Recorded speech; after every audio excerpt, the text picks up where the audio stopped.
Yeah. Well, hey, while we're waiting for some questions to come in, one of the things that, I wanted to talk about, or that I've been thinking about, was, and we talked about it on the Gladiator call actually last week on Wednesday, was the idea behind, the right agents to attract. I think, especially for newer agents, we don't even know where to start as far as like, who should we be attracting? And I think, 2 years into this business now, Curtis, we both have some pretty good insight as to, our ideal person, like, who we should be spending our time trying to attract.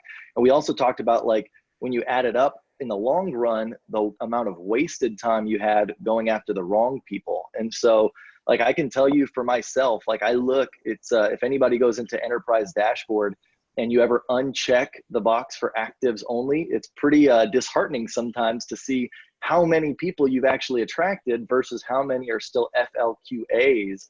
And I think, before people start going down the road too long, it's helpful to know that, there's specific people you should be going after.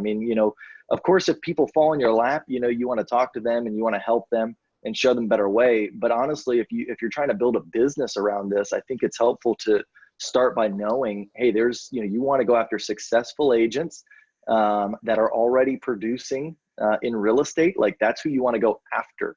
Now, if somebody asks you, hey, I'm thinking about getting into real estate, I wanted to talk to you about EXP, sure, go ahead and talk to them. But like, when you're seeking out people, like I just did this yesterday, I really was pretty strategic and specific about where I wanted to go find new leads and where in my database I wanted to focus my time talking to people. Because in my database, I've got, 1,600 agents, names and stuff that I've done deals with, that I know of, that I've met. And I'm going through the list and I'm just trying to, like, think in my head, like, is this person a producer or not? Is this a new agent or not? And I just basically would only reach out to the people that were producing. And the reason I say that is because, going back to the Enterprise Dashboard, I looked, I've got 50 agents that I've attracted to this company, Curtis, but 22 are FLQAs.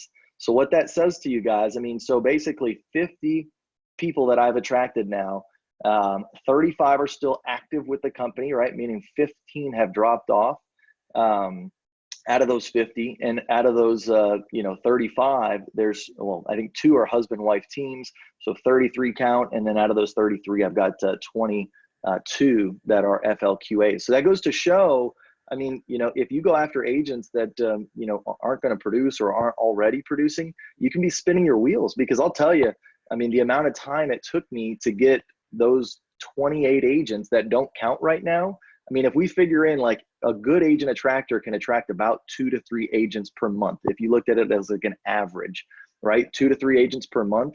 So, if you're hitting like 4 or 5, you're, doing spectacular, right? But 2 to 3 a month, and you figure 28 of those people don't even count for me. That's like 14 wasted months, right? That's an entire year of time wasted just because I wasn't focused on the right agents. And so, and I spent a lot of time on this. So that's just something I wanted to kind of kick this off with, because we discussed it last week on the Wednesday call, but I wanted to bring this back to the Tuesday call. So feel free to share your thoughts, Curtis, on it, and if I missed anything. Hey, no, Kyle. Man, I love it. Hey, Kyle. Yeah. It's interesting because I'm going through the Jonathan Dupree training right now. And one of the things that he said in looking for the types of people to attract, he gave a list of 10 items. And one of them was those who have a good self-esteem or strong self-image was his terminology. And that was a huge aha for me, because the types of people that I have a tendency to attract are people who need my help, because I'm a coach, right?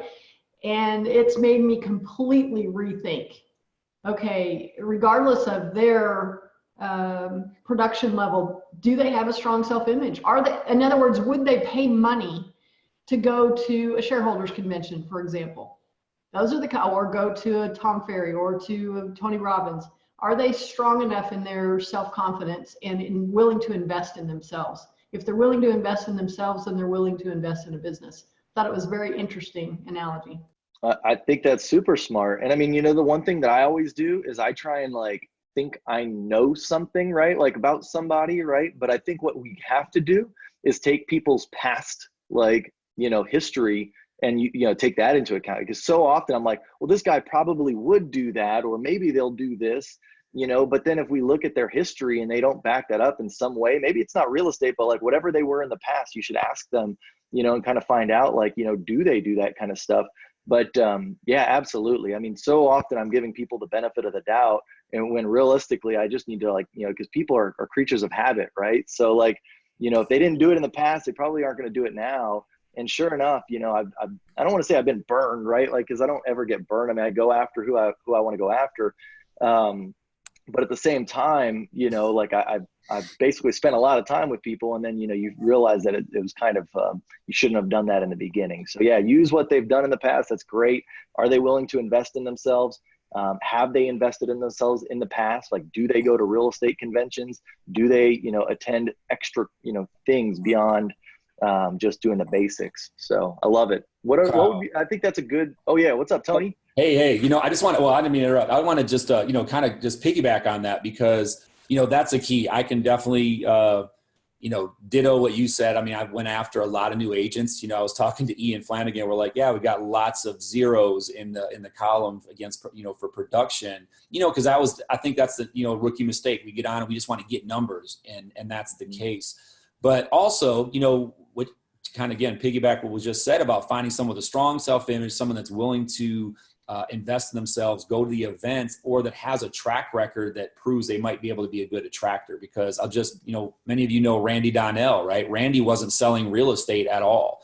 As a matter of fact, he never really sold. He just worked for a builder. So it wasn't like traditional real estate sales, right? He just sat in the office and took orders. But, and he had to reactivate his license. But now look at Randy's got a strong 6-figure income off of his rev share, but he was a guy who wasn't producing. So I think, when you find someone who's an influencer, someone who has, strong self-image, those are great things because, you just have to be, look at the person all the way around in terms of the quality, because certainly you don't want to make it a practice to just go after new agents. I will, Kyle, you said it. I can show you my numbers are very similar. I mean, I got 59 people I personally sponsored, but now I'm at, I think it's like 25 FLQAs. Now I still have 46 active, you know what I mean? So I get them to sell, but the point is they're not going to probably start selling if they haven't sold in the past. Right. So let's go after producers, but don't ignore people who necessarily they aren't producing, because they could be a sharp person that could really, because this is a business, guys, within the rev share model itself. And I think sometimes we forget that it's not mandatory for an agent in EXP, but it is a whole separate business. I mean, again, I have a 6-figure income, on a monthly basis that's based on right now, just from rev share. So it's possible. So therefore you do want to just make sure when you're having conversations with people, you keep that in mind, but definitely don't try to get recruiting out of agents out of school, because they're just not going to produce, I love it. All right. So then here's my question. I've got a question for the group then. So where would you guys start? Like, where do you think that you find these agents that are not new agents that, like what are some of the things that you look for, or maybe the groups that these people would be hanging out? Curtis, do you, where do you look for agents? Yeah. So a couple of things real quick. I do want to just put some context around my answer. So I took some notes, guys, around types of agents to be attracting. You guys all heard it, right? Successful agents, producing agents. Lori shared and Jonathan some of his criteria: strong self-image, willing to invest, has a track record. And then Tony suggested influencers and proven team builders, people with track records, right? So I think about one more sort of, I guess, maybe more emotional quality. So I think about people that have experienced pain in real estate, or people who see the opportunity in real estate. So like when I came to real estate from another industry myself, I came as an entrepreneur. So I had the proven track record that Tony was talking about of building businesses. I saw real estate as a really like antiquated old school industry. I was like, man, where is the tech? Where is the internet-based systems? Like, where's the optimization? Where the startup feel? Like, this felt like an old stuffy industry for me when I got here. So the types of people, Kyle, that I associate with are the types of people who are trying to sort of do things differently in town, for example, right? We live in San Antonio. The people that I spend time with are the people that are rocking social media marketing for real estate. Those are people I try to connect to. Those are the people I want to see, because to me, those are the people that are going to get the opportunity. Like when I see an agent, and not just locally, when I see an agent nationally who's like, I do internet leads in a huge way. I do social media content. I share, I give value. I have masterminds. I have memberships. Those are the kinds of agents I want to connect to. Because to me, those are the agents that are going to understand this opportunity immediately. You're going to be like, hey, cloud-based national brand focused on adding value to agents' lives, changing the experience, changing the comp model. They're like, okay, how do I get in on this, right? So like Pat Hayes, I think, tells a story with Bob Mangold. If you guys don't know Bob, he's one of the most successful in the shortest amount of time agent attractors, I bet, in our company's history, at least in our team's history, because Bob spent 2 minutes on the phone with Pat Hayes, got it, and immediately started making phone calls and hit 40 personals in under a year, right? That's Bob's story because Bob got the opportunity. So I spend, I look for people right now for me, like online, that are doing and using the same sort of tech opportunities that I am. That's one area. Then the other area is agents that have experienced the pain associated with the traditional real estate model. And those people are kind of everywhere. You bump into them. But so rather than like where you find them, it's like how you identify them, right? So when you talk to an agent, and we all know, and specifically I'll give an example of like calling up proactively because you're working a buyer and you're going to go show a property, right? When you call up and you ask them a question of like, hey, do you have any offers working? And is there anything in the MLS that's not been updated that I should know about? How they respond to me is like a big identifier.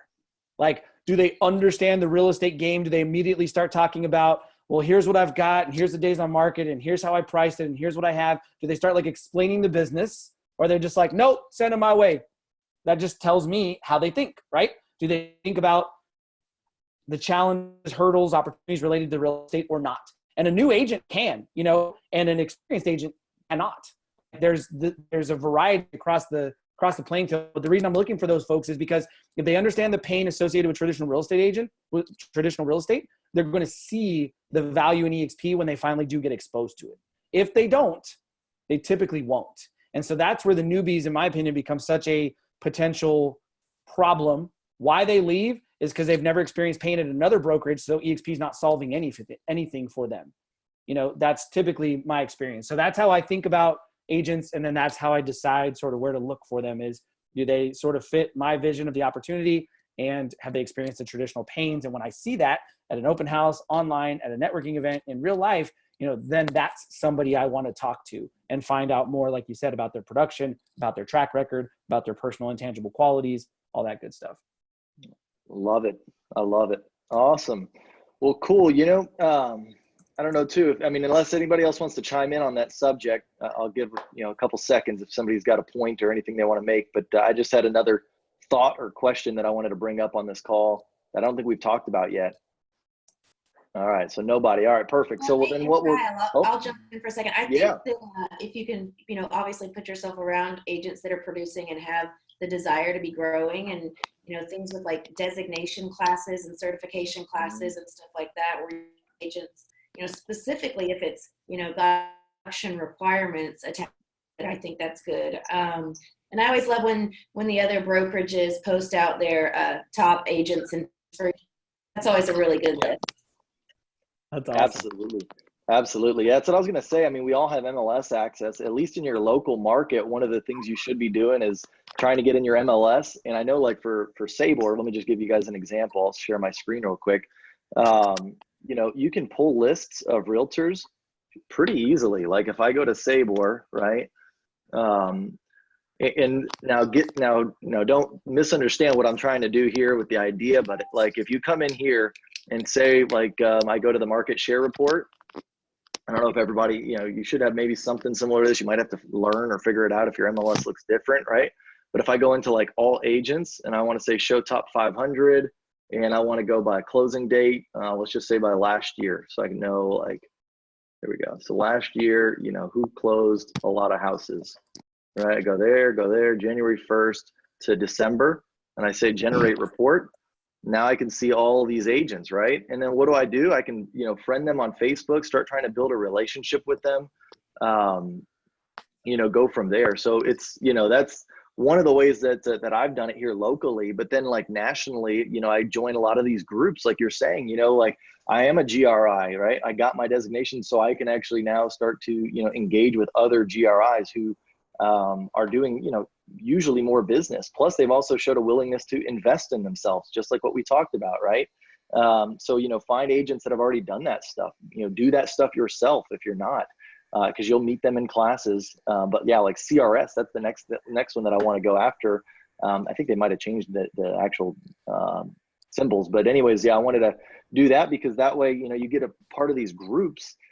It's not just like a training class. Like, I mean, of course you can go to those like, you know, individualized training classes and meet agents, but you never know what those people are going to look like. But like ABR, CRS, you know, GRI, these are designations. These are groups that you're going to be able to join and be a part of. I think those are really powerful as well to find some good agents. So, hey Kyle, cool. I got a couple points before we move to the next question. I want to give you guys some tangible takeaways, right? If you haven't done any of this or never gone through these processes that we're talking about, and we've convinced you that there's a right profile of agents to be attracting, I want to challenge you to do a couple of things. Number one, I want you to actually write down the names of some target agents you'd like to be in business with. Literally write them down, because if you've never gone through that exercise and you don't have them on a paper, how are you going to remember them? How are you going to remember to friend them on Facebook? How are you going to actually keep them top of mind? And so writing down is step one. Number two, after you got that target list, let's say hopefully in your market or online, it's like 15, 20 people. Try to make it as big as you can. Who are the targets that you want to connect with? And remembering this is, as JD says, a process, not an event. Remembering you're in the process of trying to connect, trying to build rapport, trying to build a relationship, right? Then I challenge you to drill down even further.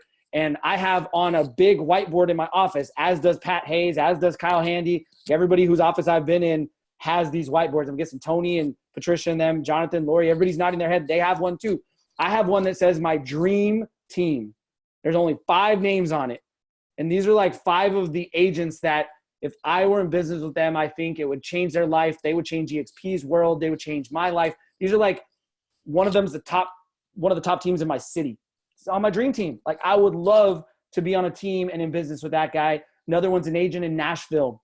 Another one's an agent in, actually not even an agent. She was a market center owner in Washington. So like, this is my dream team. It doesn't mean I'm in, you know, business with them yet. It's just, it's who I'm aspiring to be, writing them names down, keeping them visual. And then I'll give you one more like little strategy. JD, we're going to come ask you to pop in here after this strategy. One more.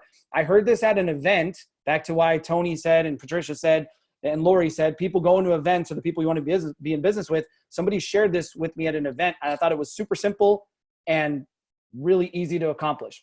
So you've identified the right agents to be attracting. You know what that profile looks like. Well, let's assume that there's a new agent that does get it. They have a prolific track record, right? You want to recruit them, but they're not as experienced as you in real estate or in agent attraction. I would consider that somebody sort of, I don't want to, you know, not put a stigma on it, but like somebody sort of below your experience level. They're down from your experience level, right?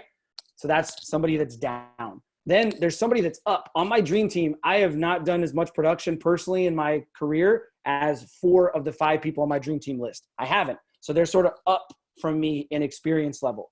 And then there's agents. There's one agent specifically right now in my personal network that's a relationship who I think would be a running buddy. Like, we're going at the same speed where he's at in his career, where he's at in his business. We would be, we already are talking, sharing stories, eating lunch, drinking beers, right? So you've heard this in a lot of different areas of your business, but Mark Lemons and everybody else has this philosophy of 1 up, 1 down, and 1 running buddy. 1 up, 1 down, and 1 running buddy. So when you write that target list, if you don't have 20 names on it, put 3 at least. Who's that person you'd love to be in business with because you would love to sell as much real estate as they do, or, you know, do what they've done professionally? Who's that person that you could help drag along, your friend that you believe in so much that you know is going to be a good agent? You want to bring them to EXP. And then who's that person that looks just like you in your area, in your industry, that you could run fast if you knew you were in business together? So that's just one strategy. All right, JD, you had a comment, and then Norma's got something. Yeah, I just the only thing I was going to say is 2 things. Kyle doing the top-down report in MLS is a great tool, especially you can go the opposite way and you can see the newer agents who are your up and coming kind of rising stars. And you can see your experienced agents who are struggling in their business. If you look at it and compare the last 12 months to the previous 12 months. And then you can see the ones who are just absolutely crushing it. And then you can have conversations around that.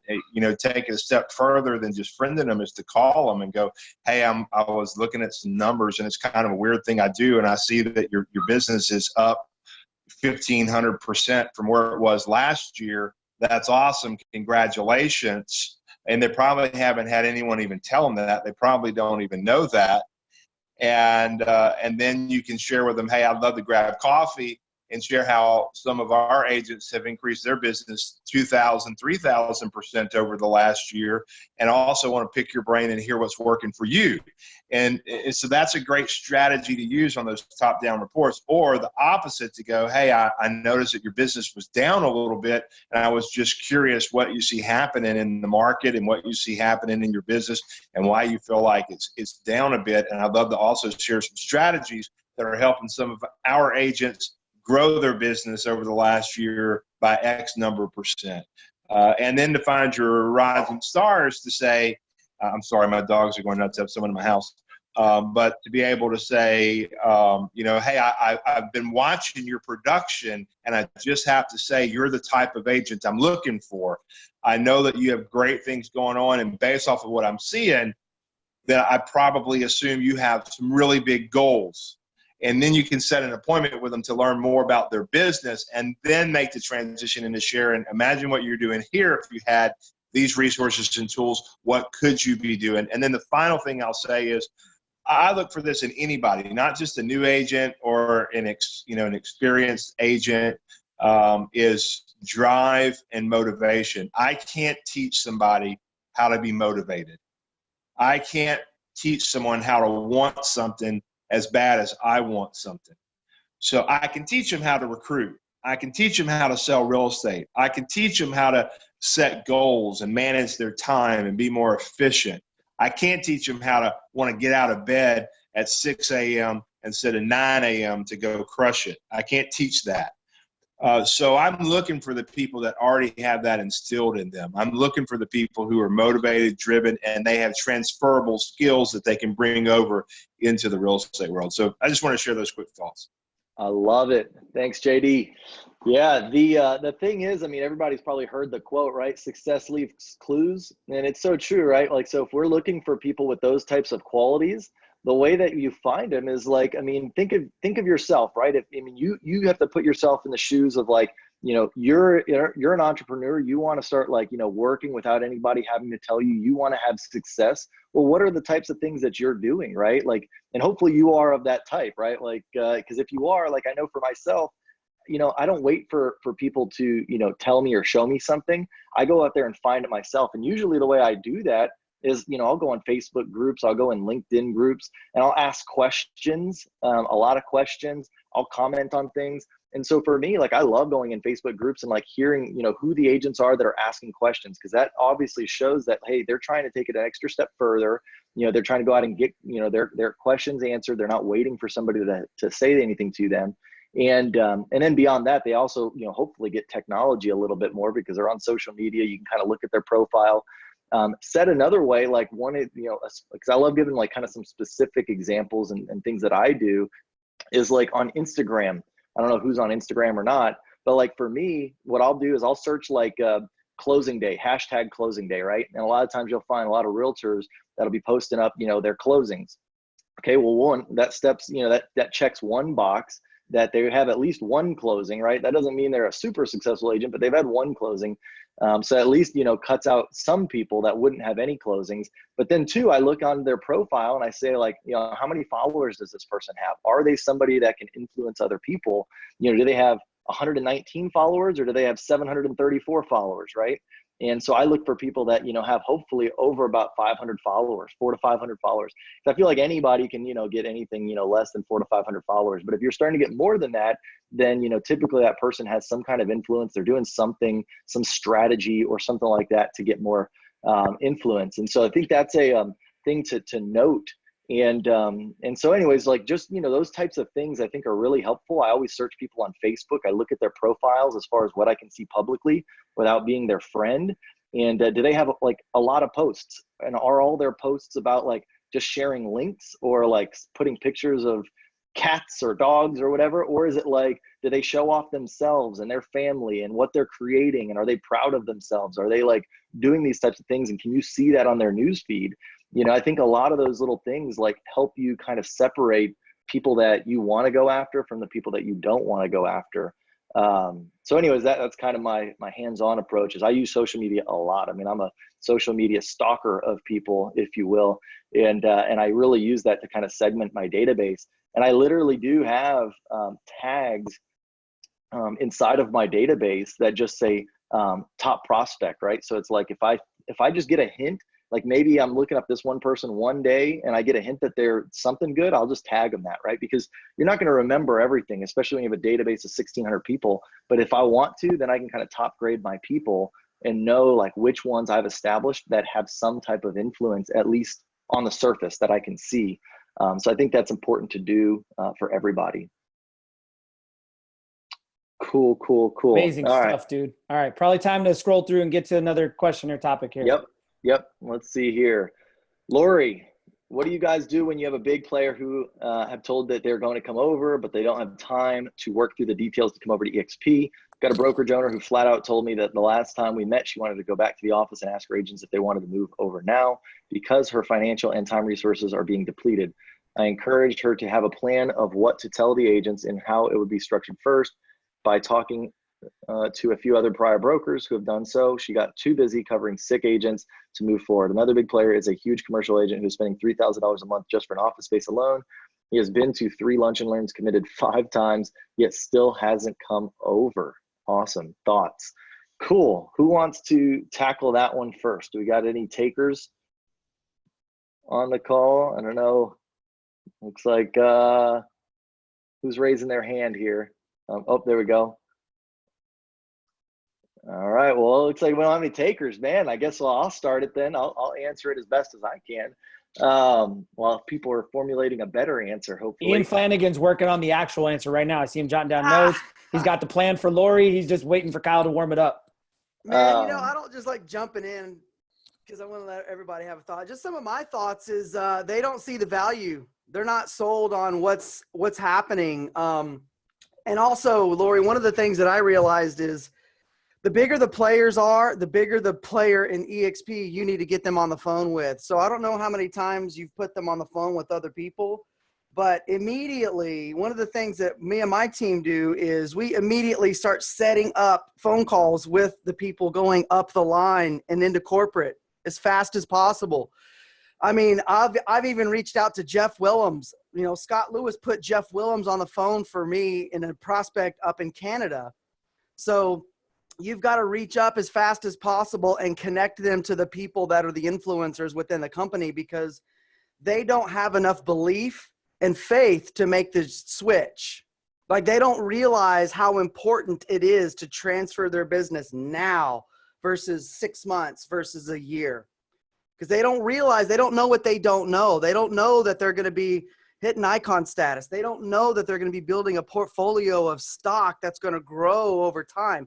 They don't know what is happening with the revenue share. They don't know all that stuff. So they're interested. They're just not, they don't understand how important it is. That's my opinion. I love it. I think that's super. I mean, you hit the nail on the head. I mean, so it's 2 things that gets people to move, right? It's either like they see the vision, they see the dream, and that, overpowers anything that they're currently doing and they want to join because they can see the opportunity. Or they have got pain so bad where they're currently at that, like they're going to join just because there's so much pain. And so like, those are the 2 things that you can kind of hit on, right? Their current pain or their future opportunity. And, ultimately, they'll make the move when that future opportunity outweighs, what they're currently doing, in terms of like, all things considered, right? Even having to move their license over to EXP, that's like a roadblock. That's like a step, right? And you've got to make that step seem like it's not so bad, right? Like you got to downplay that or kind of explain to them, how that works, give them information related to it because, that's a hurdle. There's hurdles, all sorts of, moving over your agents and what that's going to involve. So it sounds like you did the right thing about getting other prior brokers to kind of talk to them. So of course that's good. But yeah, you want to keep doing that. And then what I would also say, kind of to that point is maybe give a story or have a couple stories on tap. Like I know for me, a story that I use, like just for instance, if I'm talking to an agent and say they're a productive agent, as I give them my story and I say, look, I've dragged my feet, 1 year joining this brokerage, but let's not even use a year. I say, look, if I would have joined the brokerage 3 months before I did, I'm an icon agent, and I'll explain what that means, right? I'll say, but I would have had an additional $32,000 today worth of EXP stock if I just joined 3 months sooner. But I dragged my feet a whole year. I won't even tell you how much money I lost because I waited a year. But when I first hit icon agent, the stock was X and now it's this, and I don't know what it's going to be, for you, but, I don't at the same time want to see, you having those same regrets just because, you were not sure or something, you weren't 100%, solid. But I'll tell you, this company is growing so quickly that every day and every week and every month that you delay is going to be something that you'll regret down the road. And so I use that in the scenario of like a big agent. For a brokerage, I think you could also kind of like, I'll tell you, I mean, if you look at Scott and Tracy, as far as like their story and, they're delaying, I think it was even like 2 months or something like that. Scott had to vest at Keller Williams. I think that's like kind of a story they have about when they moved over, how much money financially that's costed them just from delaying for 2 months. I think that's pretty helpful to have in your pocket as well. So, I mean, I think, kind of getting some stories, and maybe there's people on this call today that can maybe share some stories of what delaying has done for them, and just sharing that with people as well. Hey, Kyle, I'll jump in for a second and really put this in perspective for everyone. So we were first approached to bring our brokerage over at the end of 2015. It was November. Scott and Tracy had been with EXP for 3 days when they called us and went over everything with us, and we brushed it off. And they were obviously calling a lot of agents and stuff around. Pat Hayes, who was the top agent at our brokerage, got a call the next week as they went through their list and started calling people. And we all know the Pat Hayes story. I'm pretty sure everyone on this call knows Pat Hayes. Had we made the decision to go and brought our team over and brought Pat over with us, our story would be a little bit different. I don't ever want to run the numbers for what that has cost us. Yeah. Exactly. See, I mean, that's the kind of things that, you want to have that in your back pocket, not to like, stick to the person, but just be like, look, I'm just telling you, one of the huge advantages of EXP, as I see it, is the idea of being first to market. We'll all agree, like revenue share is a huge opportunity. Stock is a huge opportunity. You can sell real estate anywhere. So that's not really going to change somebody's perspective. But if you've built up enough value on the stock and the revenue share side, and if we're talking about broker owners, that's typically what they're looking at, right? Let's all be honest, like most broker owners aren't really carrying, commission splits or whatever. Most might not even be selling still. And so, they're looking at opportunity. And so if they truly get the opportunity, they understand it fully, they got to know that the biggest part of this opportunity is the fact that we're being first to market. Maybe they literally are first to market in their area, but even in general, in the country, you got to pitch that, hey, this is first to market still, right? We're still so small, but if you wait, months and months, every person that joins is one less person that you have the opportunity to get. And then that might potentially, like in your case, Patricia and Lane, like that one person can make all the difference. So, why are you really delaying, And so I think that's a huge thing. I don't know if anybody else wants to chime in, or Lori. I got one more. It's a little bit of an experience or story, and it may not, Lori, be the exact same as what you're asking, but I think it's a generally potentially good approach depending on where this person is and how much you want to be in business with them, how much you value that opportunity. So I had an agent who asked a sort of similar question. The agent she was hoping to get joined that really wanted to join but was just dragging her feet. She wasn't as big a producer probably as an independent broker, but they were only about 30 miles apart from each other. And that lady, I literally did a 3-way with her. She cried, like she really wanted to come. She needed to change her life, but she had a massive fear. And so my guess is this lady has a massive fear. You've kind of called it out, but I'm sure it's like really, really big to her. that transition for the agents and maybe losing them. I think we talked about this lady, right? She's afraid she's going to lose all her agents when she goes and tells them. So she's just dragging her feet because she's terrified to deal with the big thing in front of her, right? So my recommendation to this agent, and it worked because the lady joined the brokerage 3 days later, was to go spend as much time as she could with her for the next 2 or 3 days. Literally like immerse themselves in business together. What was it going to be like when they were running together? What was it going to be like when she transitioned? And instead of the lady, which you know this happens, instead of her stewing on her questions for like 2 days, she got to ask them right then and there on the spot because they were sitting together at appointments and at coffee shops and doing their thing. They were driving around in the car together for 3 hours. And so they were just like immersed. And just imagine dating.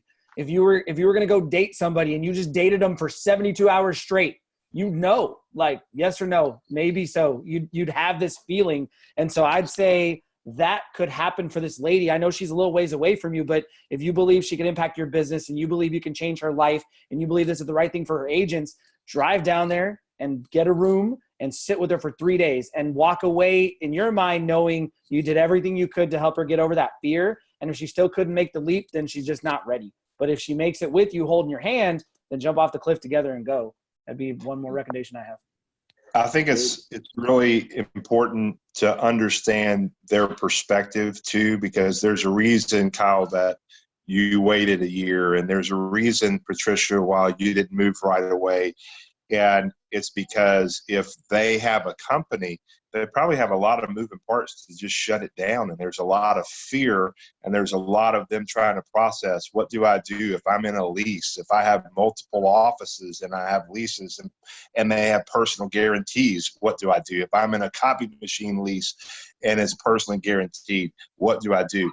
What if only half of my agents come with me and the other half don't? What do I do? And so there's all these thoughts that they're trying to process through, and you just have to help them process it and know that it's a longer process, even though in your mind you go, well, why wouldn't they just shut down and make the move? Well, because it could be financially devastating for them to make that move right away.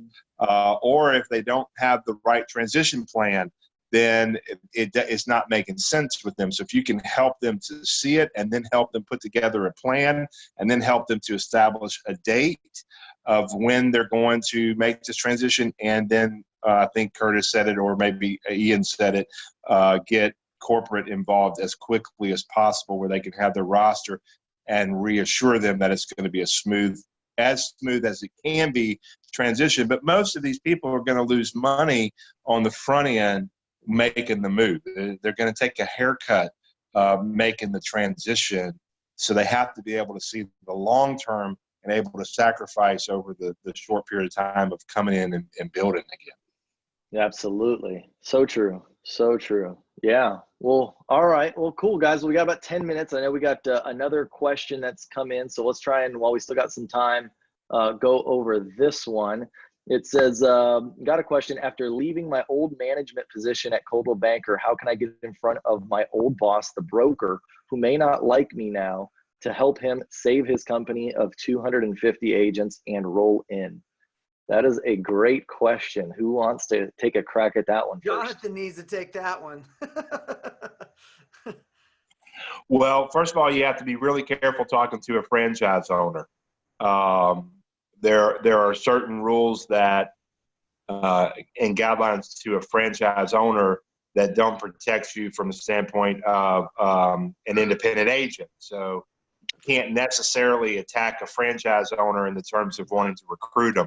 But what you can do is just call them and say, hey, listen, I just wanted to see if we could grab lunch, and I want to share with you things that have happened in my career since making a transition. And also I want to just thank you for helping launch me in the right direction, and come from it from that aspect versus I want to help you save your company, because I don't care if their company is sinking. They're not just going to probably come out and go, okay, you're going to help save me. There's nothing wrong. I have 250 agents. How many agents have you recruited this year? I mean, like, that's in their mind where they're going to be coming from, because they're going to have some ego, and you have to figure out how to break that down. So I would come from more of a contribution than a savior type mentality. Like, I want to share some things, and also from a gratitude. And I want to thank you for my time being with you, because I really learned a tremendous amount, and I love being around you, and would love to just grab lunch and share some ideas and hear what's happening for you and hear what your vision is, versus saying I want to meet with you and share how I can save your company, because that probably isn't going to get you an appointment. Absolutely. And can we take that a step further? I think that that's like the approach you take with agent attraction in general, right? Like whether it's a broker owner or like an agent, right? Like you don't save other people. Like, I mean, I think you can explain to them the ideas and benefits of EXP and ask them, you know, how that might help them, but, you know, or share how it's helped you. But I think that in general. Well, I'm going to give you a specific example. So there were many people that tried to recruit me to EXP for years before I made the move to EXP. And one of them took that approach. Man, I'm going to help you. Your company is not what it could be. And it wasn't so much like, you know, I'm going to help you make this much money and put you on the map. And in my mind, I was going, who is this guy? This is not even a agent who's the blip on my radar for me to want to have at my company, and he's going to tell me how to help me put me on the map. And so I literally like that shut it down. Just the approach itself just shut it down. So I think you come from a place of more of stroking their ego and making them feel like they're the big dog that in their head they think they are, and that, oh, by the way, imagine if you had this much bigger playing ground. I mean, man, I know you're crushing it in Baton Rouge. You are the man. But what would it look like if you were the man in the United States? Like, what would it look like if that were your playing ground? Yep. I love it. Ian, you unmuted yourself. Do you have something to say or add? Oh, no, that was just accident. I'm just listening and taking it all in. Oh, gotcha. He's just pushing buttons because he's trying to record and write it down and copy this and freaking, man, that was gold. That was that gold, is guys. It all circles back to the same thing: is build the relationship, add value. I mean, I don't think there's a secret formula. We're all looking for something to increase our leads or increase. It just comes down to conversations and anything that I always, you know, think outside of, you know, I always refer back to the big dogs, Rob, Gene, Scott. What do they do? You know, they're not buying leads. They're not running advertising. It just comes down to face-to-face meetings. Tell me about you, right? That's Gene Frederick's opening line. So tell me about yourself. Obviously, they have a lot more influence, but at the end of the day, it was so simple. Rob Flick's plan was so simple. It went right over my head, and I tried to do other things that worked in other businesses, right? I had an internet marketing, background, and I was driving leads off of Facebook and Google and Yahoo and Bing into our funnels and converting at certain rates and all that stuff. So I tried to take that mentality into agent attraction, and I failed miserably. So and you guys touched on it earlier. I had to self-develop my mind. I had to learn new skill sets. I had to surround myself around people that are winning at what I want to win at, which is agent attraction. So I had to start thinking differently. My approach had to be different. But at the end of the day, it comes down to building relationships, adding value. You know, if the conversation comes up about EXP, we know EXP is a great solution for a lot of people. But you know what? EXP is not a good solution for a certain amount of people. Not everybody is going to fit the culture, regardless of how much money they can make. So you have to understand that too. Not every person is going to be a good fit for EXP, but it's your job to sift and sort, build relationships, add value. Love it. Hey, Kyle, I know we only have 5 minutes real quick, but I want to challenge everybody to do something before we wrap up. So when you guys come to this call, you know, I wonder who of you are taking notes. I hope lots of you are taking notes, because to me, the simplest things you can pull from here would be the right question to ask. So like, that's the other thing, Lori, I think that might get that lady. Like, you're going to have to know what is like the biggest fear, most painful thing, as JD said, all the details she's worrying about, but there's probably like one critical detail that she's most worried about. Maybe it's the lease, maybe it's the agents, maybe it's the something, right? And if you just ask one question, like the right person, the right question will just trigger like everything they need to think about is just sort of like unfolds in that question. For me, Jonathan just said one.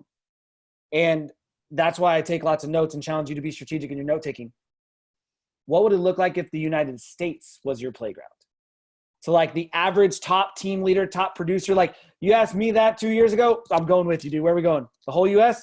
Kyle said it. National. Let's go. Let's go. Like we were building something local. We had a 10-year plan to get it regional. Like maybe we'll go to Austin and then Houston and then Dallas. Like Lane and Patricia are shaking their head. If somebody just asked you that question, like if Scott and Tracy Lewis had asked you that question, how are you going to take Zars and Rogers national? And how long is it going to take? Like you might have been like, what do you mean? I can go national right now? Holy, right? So that one, the scale of 1 to 10, if you guys ask that question, I seriously use that on all agents that I know whose business is not going to be a 5, 6, or 7. Yeah, on a scale of 1 to 10, how do you rate your business? They're going to say a 2. Cool. Open door. Like just the door open, right? So I think questions are one of the biggest things you can take away from this. And now so, I know you want to. Curtis, I dropped a link in here, and I got this from Jonathan. His name's in there also. I saved it to my desktop. We were on another call, but he said this is a great book to kind of frame your mindset of when you're having conversations. And that's, what the big dogs do. They ask a ton of questions. Same thing with Jonathan. It doesn't matter what they say. You kind of give a response, but you finish with a question. And some of the people that are on my team, the ones that have made the shift and that are really, starting to get some momentum, is their dialogue is completely changed from statements to questions. Yeah. So there's Connor's a beast, right? Connor's a beast on the questions. Connor Steinbrook. Dude. Let's see if we can get Connor on one of these calls, guys. I know he does all his own calls, but just so he can rattle off, if we gave him 10 minutes to give us 10 questions, like you guys would take gold. Yeah, he's a night owl, so getting him on a call at 9. All right. Hey, Curtis, real quick, we had a bunch of people asking, well, at least privately too, where these videos from our past sessions are. Okay. So I'm trying to think of the most strategic way to like make sure people can see these. Like they're on my Facebook, they're on my YouTube channel, but they're unlisted because I don't want to like have like these calls because sometimes people share like private info and their rev share and stuff like that. So I don't want them to be like a public thing. We've got it coming. Yeah, I've got them unlisted, and then they're in our Facebook group, but that's where you got to start. I think you guys got to start by they're in Team Disruptor, Kyle, or they're in Expanders? No, they're Expanders. Ask if we can get them in a Team Disruptor so everybody can get them, right? That's the best place to put them because everybody's in Team Disruptor. And then what's coming soon, we're probably a couple weeks away from this, maybe more, hopefully less, but is that website where people can go, the Team Disruptors website, and that's where we'll put them. We'll put them behind one big button that says, the Agent Attraction Mastermind call, and it'll just be a big catalog of them. And that'll be where your private YouTube links can be listed or something. JD just says, create a playlist with the unlisted videos, post the link on to the playlist on Team Disruptor. I didn't know that you could do that. So like if they have one link to get to the video, they can see all the other ones that are unlisted as well. Oh, that's huge. Okay. Cool. Unlisted playlist. So we'll work on that. Hopefully have it for next Tuesday. Hey, Kyle, if I can jump in for 1 second. This is just something that I can say personally with me. I don't know if anybody else is going through this, but I don't know if anybody listens to Sam Rodriguez every Wednesday, Build Your Revenue Share. He's been having different guests on there. Jonathan was just on last week, and so with Brent Gove. And this is kind of what I fall into this category, is that I'm not doing the 2 to 5, 3 to 5 that Brent Gove talks about, where he just kind of every Friday he committed to doing, 3 hours of calls, talking to 3 to 5 agents every week. I get a little bit of success. I get an agent in, and I stop doing it for a while. And that's why I think if we can just be more consistent, that was what Brent Gove, the takeaway I got from that Wednesday call with Brent, was that we're not consistent enough. We get in ourselves way, meaning that we're not consistent. We're not doing it every week. And I definitely raised my hand, and I'm like, just trying to be more consistent. And he said, you'll be more successful. You could just be consistent. Absolutely. So, and that's what Jonathan is. That's what Kyle does. That's what Ian does. Tony, Patricia. I see these guys as being consistent, and I don't fall into that category. So that's my big takeaway from Brent's call just a couple of weeks ago, was you got to be consistent.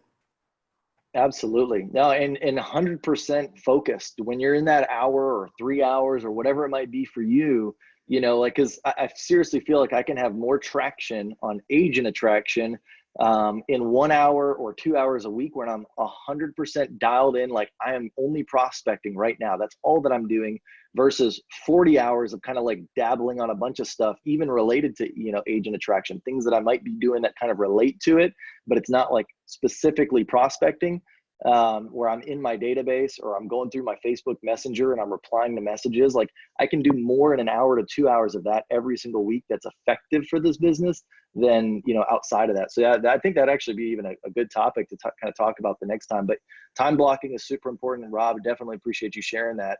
So true, guys. So true. So, well, cool. Well, guys, thank y'all so much for jumping on this call.